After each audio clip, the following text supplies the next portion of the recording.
the situation we're in New York right now, and frankly, the confusion. So here's one of the big helps for the healthcare community was supposed to be the USS Comfort here, and it can't really be used. It seems like folks are frustrated at how few patients they are allowed to send there.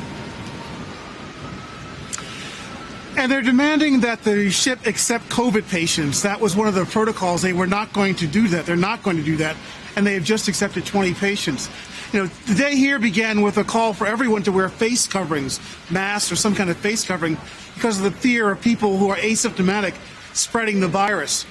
Earlier this morning, we heard from nurses, doctors, medical professionals here in the city who are demanding, who are irate about the fact that they don't have adequate, appropriate protective equipment to handle their patients, or to protect themselves, of course.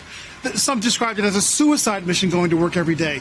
They were warning that they didn't want to be the ones in the body bags. Really brutal language just to underscore the urgency here. Yeah. We've heard from the governor today who said that he is going to compel any private company that has any medical equipment, ventilators, masks, anything, to turn it over to give to public hospitals, to hospitals that need it now.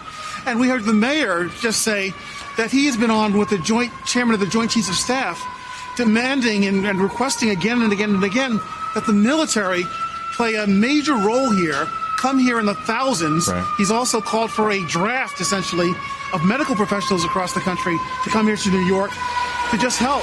But, you know, the fear, of course, is that next week is the beginning of the real uptick in cases. The numbers are already going up and up. But the fear is that next week it begins to get even worse and worse over the next 2 weeks, Chuck.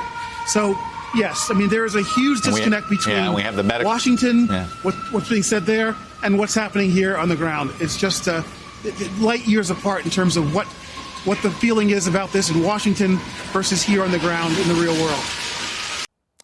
Hello, YouTubers. If you're watching this, it means you've checked out our channel, so thank you. Now do me a favor, subscribe by clicking on that button down there.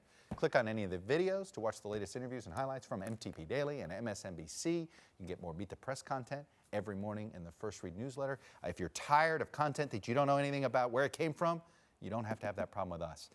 NBC News, MSNBC, MTP, and the Meet the Press mindset right here for you on YouTube. Subscribe now.